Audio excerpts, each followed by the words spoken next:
Importance of micronutrient in the diabetes.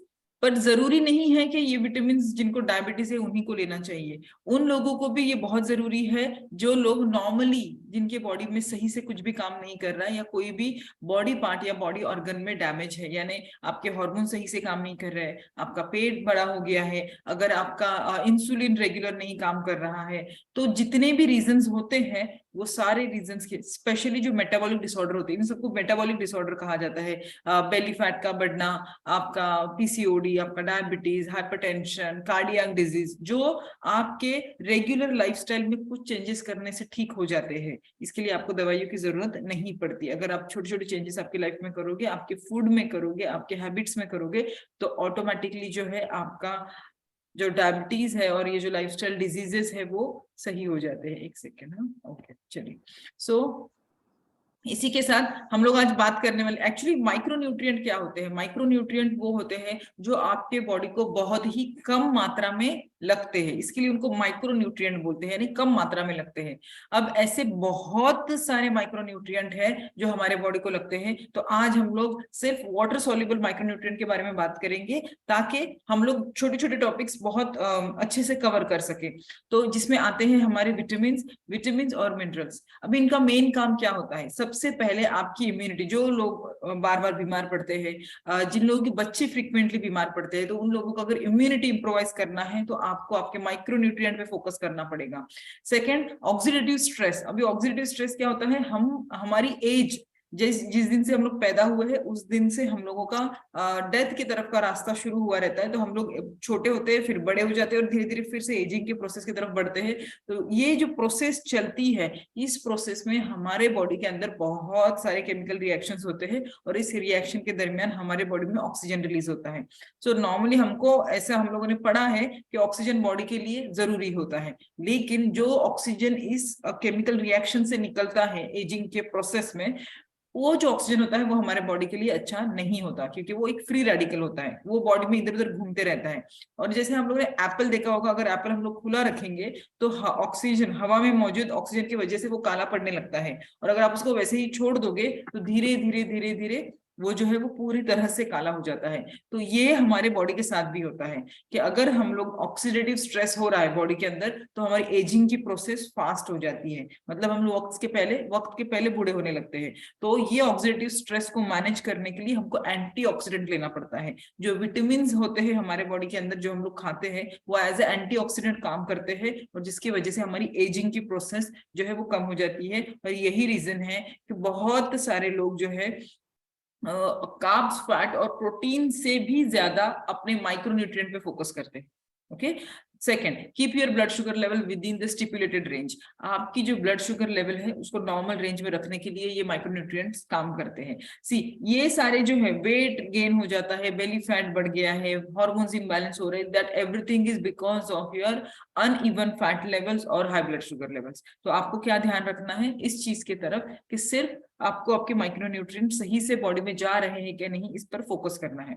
उसके बाद आता है डायबिटिक नेफ्रोपैथी और न्यूरोपैथी। अच्छा, बहुत ये सब में होता है, बस इतना है कि जो डायबिटिक पेशेंट होते हैं ना, उनमें ये नोटिसेबल होता है, और बाकी लोगों को जब तक उनको डायबिटीज नहीं होगा तब तक उनको खुद को समझ में नहीं आएगा। जैसे हाथ पैर में मुंगी आना, बहुत ज्यादा वीकनेस फील होना, फ्रेश नहीं लगता, तो ये सारी जो चीजें हैं उसको हम लोग न्यूरोपैथी में लेते हैं। इसके अलावा इंसुलिन रेजिस्टेंस, बहुत सारे लोग ऐसे हैं जो खाने का ख्याल रखते हैं, दवाइयां सही से खाते हैं, सब कुछ अच्छे से फॉलो करते हैं, इवन प्रेगनेंसी जो कंसीव होने का प्लान भी करते हैं, वो लोग भी सारी चीजें बहुत अच्छे से खाते हैं, सब कुछ उनका बहुत अच्छे से चलता है। वेट भी बहुत सारे लोगों का आइडियल होता है, ये भी एक बात है। बहुत सारे लोग हैं जो आइडियल वेट पे होते हैं, उनको देख के कोई नहीं कह सकता कि वो मोटे हैं, लेकिन फिर भी उनके बॉडी में हेल्थ इश्यूज होते हैं। इसका रीजन यही है कि उनके बॉडी के अंदर विटामिन की कमी हो गई है। इसके अलावा आपकी जो फाइटिंग सेल्स होती है वो, उसका परसेंटेज कम हो गया रहता है, तो ये विटामिन उनको रिवाइव करने में मदद करते हैं। साथ ही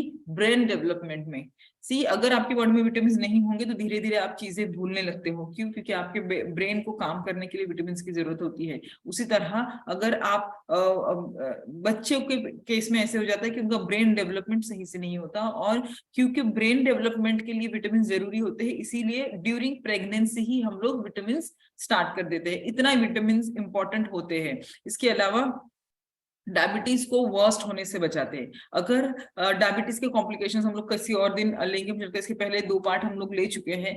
जो कॉम्प्लिकेशंस होते हैं जिसमें आंख दिखना बंद हो जाता है, उसके अलावा किडनी फेल हो जाती है, और आपका एम्पुटेशन होता है, हाथ या पैर काटना पड़ता है जख्म ना भरने की वजह से। तो ये जो कॉम्प्लिकेशंस है ना, ये बहुत ज्यादा हो जाते हैं अगर आपको डायबिटीज है और ऊपर से विटामिन आपकी बॉडी के अंदर कम है। तो ये चीजें आपको ध्यान में रखनी है। और सेकेंड इंपॉर्टेंट चीज, बूस्टिंग कार्बोहाइड्रेट मेटाबॉलिज्म। अगेन, जो भी कार्ब्स आप खाते हो उसको सही तरीके से डाइजेस्ट करने के लिए विटामिन की जरूरत होती है। तो जो लोग वेट कम करने के लिए यहाँ पर है, स्पेशली जिनका बेली फैट ज्यादा है, अगर आपके खाने में विटामिन नहीं है, यही जैसे अगर लोग खाना कम कर देते हैं वजन कम करने के चक्कर में, तो उनके बॉडी में विटामिन नहीं जाते। और अगर विटामिन नहीं जाएंगे तो जो कार्ब्स का मेटाबॉलिज्म है, यानी आपके बॉडी के अंदर जो खाना डाइजेस्ट होने की प्रोसेस है, वो सही से नहीं होगी। इसीलिए आपको हमेशा ध्यान रखना है कि आपके खाने में विटामिन होना जरूरी है। और आज हम लोग बात करेंगे वाटर सॉल्युबल विटामिन के बारे में, जो पानी में घुल जाते हैं। यानी अगर वो किसी वेजिटेबल में, किसी फ्रूट में है, और अगर उस वेजिटेबल या फ्रूट को आप पानी में डाल दोगे या पकाओगे तो उसमें के विटामिन निकल जाते हैं। सो बेसिकली हम लोग विटामिन B1 के बारे में बात करेंगे। विटामिन B1 का सबसे इंपॉर्टेंट काम क्या होता है कि आपका जो ग्लूकोज मेटाबॉलिज्म है, यानी जो कार्ब्स, चपाती, चावल, गेहूं की रोटी, ज्वार, बाजरा, ये जो भी चीजें आप खाते हो ना, इसको सही से डाइजेस्ट करना है। तो अगर ये सही से डाइजेस्ट नहीं होंगे तो ऑटोमेटिकली आपका वेट बढ़ेगा, आपकी ब्लड शुगर लेवल बढ़ेगी। तो आपको ध्यान देना है कि आपके खाने में विटामिन B1 हो। और ये विटामिन B1 आपकी बॉडी में कहाँ से आएगा? सीरियल से, यानी जो गेहूं, ज्वार, बाजरी, अगेन जिसमें कार्ब्स होता है उसके अंदर ही साथ में विटामिन B1 भी होता है। होल ग्रेन्स जो होते हैं उसमें होता है। ड्राइड बीन्स, यानी जो सूखे हुए बीज होते हैं ना, जिनको हम लोग एक दिन रात में पहले भिगोते हैं, जैसे राजमा भी एक बीज है जो भिगोया जाता है। पल्सेस, सारी दालें जो होती है, नट्स, सीड्स जो होते हैं, जैसे कॉलीफ्लावर, इसका हमारे सनफ्लावर सीड्स जो होते हैं, फ्लैक्स सीड्स जो होते हैं, इसके अंदर होता है B1। और ऑरेंज में होते हैं, नट्स में होते हैं, जैसे आलमंड लेंगे आप, और आपका वॉलनट, उसके अंदर भी आपके विटामिन B1 होता है। कॉलीफ्लावर में भी होता है। लेकिन जो थायराइड के पेशेंट है उनको आई थिंक कैबेज लेना नहीं होता है। तो आप कॉलीफ्लावर, कैबेज, इस कैटेगरी के जितने भी फ्रूट्स होते हैं, जैसे ब्रोकोली जो दिखने में क्रूसीफेरस जिसको बोलते हैं, तो इस कैटेगरी के उनको अवॉइड करने हैं। तो आप इसके अलावा बाकी चीजों से अपना विटामिन ले सकते हो। इसके अलावा एग्स और पोटैटो में भी विटामिन B1 होता है। लेकिन अभी आपको क्या ध्यान में रखना है, बहुत सारे लोग एक कॉमन क्वेश्चन मुझे पूछते हैं कि हम लोग आलू खा सकते हैं क्या, हम लोग अंडे खा सकते हैं क्या? सो आप जिस फेज में हो ना, वो फेज डिसाइड करता है कि कौन से विटामिन आपको लेने हैं और कौन से सोर्स से लेने, कहाँ से लेने हैं। तो अगर फॉर एग्जाम्पल सीरियल से, होल ग्रेन से, dried bean, seeds, pulses, nuts, oranges, यहाँ तक सारे लोग ले सकते हैं। इसके बाद जो कॉलीफ्लावर है, केल है, ये जो है जिनको थायराइड है वो लोगों के लिए ये सोर्स नहीं चलेंगे। ठीक है। और एग्स और पोटैटो जो है, स्पेशली जो डायबिटिक लोग हैं, हम लोग उनको नॉनवेज अवॉइड करने के लिए बोलते हैं, और पोटैटो उनको स्टार्टिंग में नहीं लेना होता है। तो ये सोर्सेज का आप B1 लेने के लिए इस्तेमाल ना करें। उसके अलावा दूसरा कैटेगरी आता है B2, जिसको राइबोफ्लेविन बोलते हैं।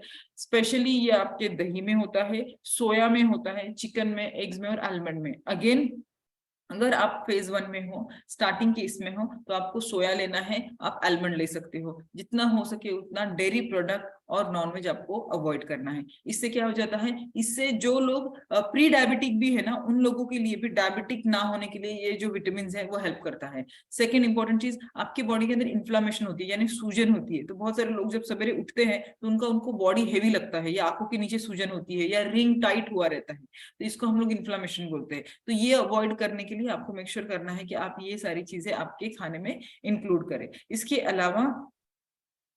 उसके अलावा आता है हमारा विटामिन B5, जिसको हम पेंटाथेनिक एसिड भी बोलते हैं। अगेन, ये कहाँ से मिलेगा आपको? Milk, yoghurt, chicken, broccoli, whole grains, tomato, avocado और मशरूम।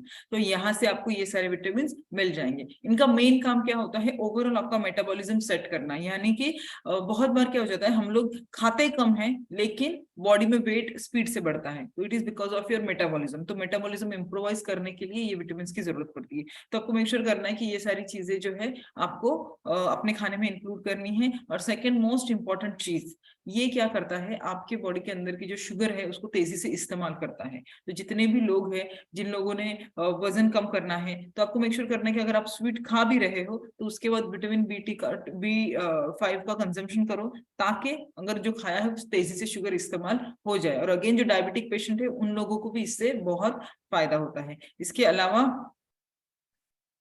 अलावा B7 होता है, बायोटीन जिसको बोलते हैं, स्पेशली ये बालों के लिए और स्किन के लिए बहुत अच्छा होता है। और ये आपको मिलता है पीनट्स में, यानी सिंगदाने में, स्वीट पोटैटो में, योगर्ट में, वॉलनट में, चीज, ब्रोकोली, एवोकाडो, एग्स। सी आपको समझ में आता है कुछ खाने की चीजें ऐसी है कि उसके अंदर सारे विटामिन इंक्लूड हो रहे हैं।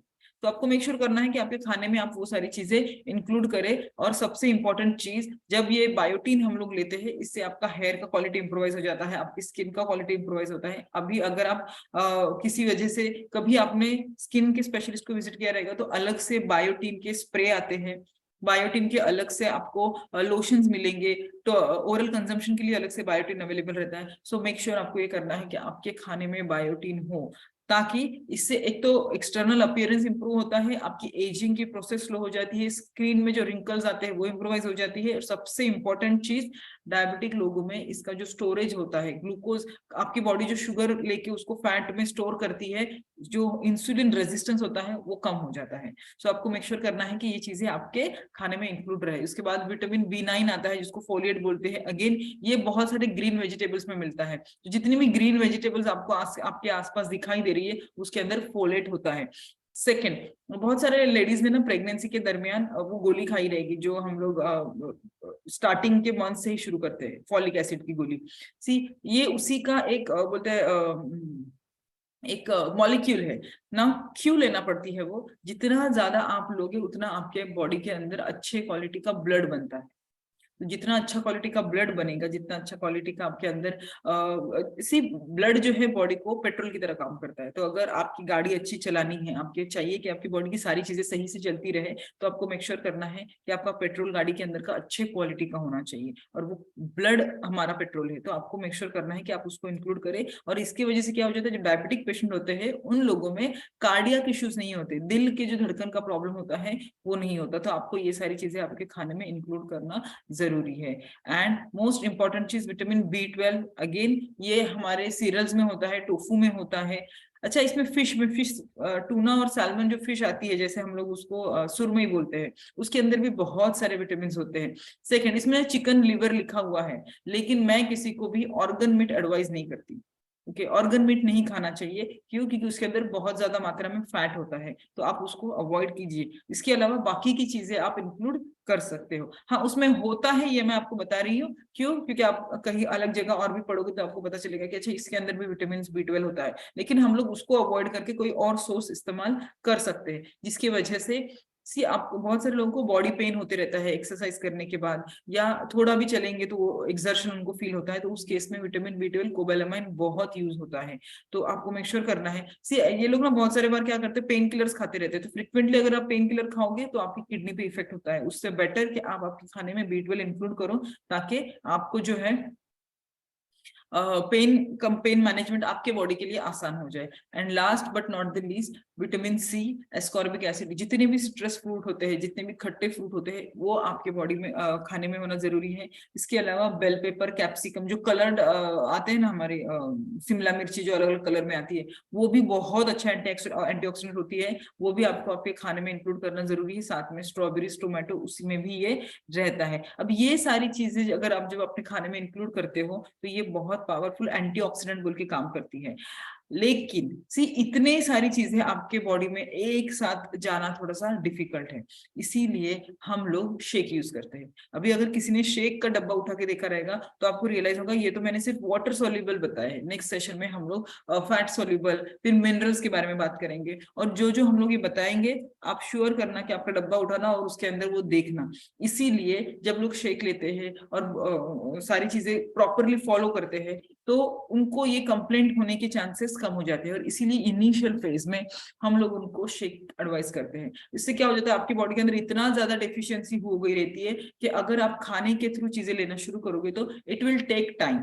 और हमको रिजल्ट जल्दी चाहिए, इसीलिए आपको शेक लेना जरूरी है। सेकंड इंपॉर्टेंट चीज, अभी होता क्या है ना, बहुत ज्यादा वेट है या बहुत ज्यादा ब्लड शुगर लेवल है और उसको नॉर्मल करना है, तो नॉर्मल करने के बाद उसको मेंटेन करना हमारे लिए आसान है खाने से, लेकिन जब बहुत ज्यादा होता है तो उसको मेंटेन करना डिफिकल्ट हो जाता है, और फिर ऑलरेडी बॉडी में बहुत ज्यादा डैमेज भी हुआ रहता है, तो बॉडी भी उतना आपको हेल्प नहीं करती, इसीलिए हम लोगों को शेक लेना जरूरी है। जितना ज्यादा टाइम तक आप न्यूट्रिएंट लेते रहोगे उतना ज्यादा आपके बॉडी के अंदर इंप्रूवमेंट होती रहेगी, इसीलिए आपको हमेशा ध्यान रखना है कि आप रेगुलरली Formula-1 पीपी और शेकमेट लेते रहो। अगर आपको कोई भी इश्यूज आ रहे हैं, तो अगर वो लेने के बावजूद भी अगर आपको कुछ इश्यूज है, तो ये रीजन सिर्फ आपके बॉडी के अंदर के डिटॉक्सिफिकेशन की वजह से है।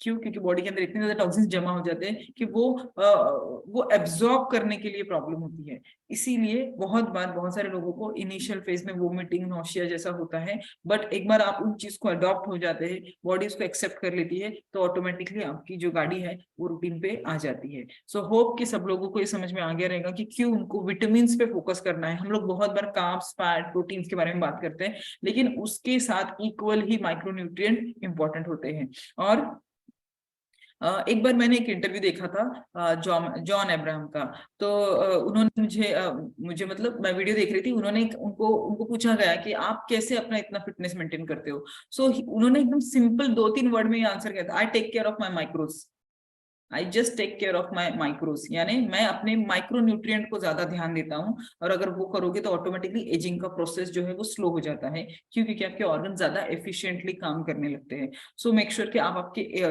माइक्रो न्यूट्रिएंट्स पे इतना ध्यान दो। ओके अगर किसी को कुछ पूछना है इस माइक्रो न्यूट्रिएंट से रिलेटेड, तो हम लोग कंटिन्यू करेंगे, आप चैट बॉक्स में पूछ सकते हो, हैंड रेस कर सकते हो, या फिर हम लोग इस सेशन को एंड करेंगे। यस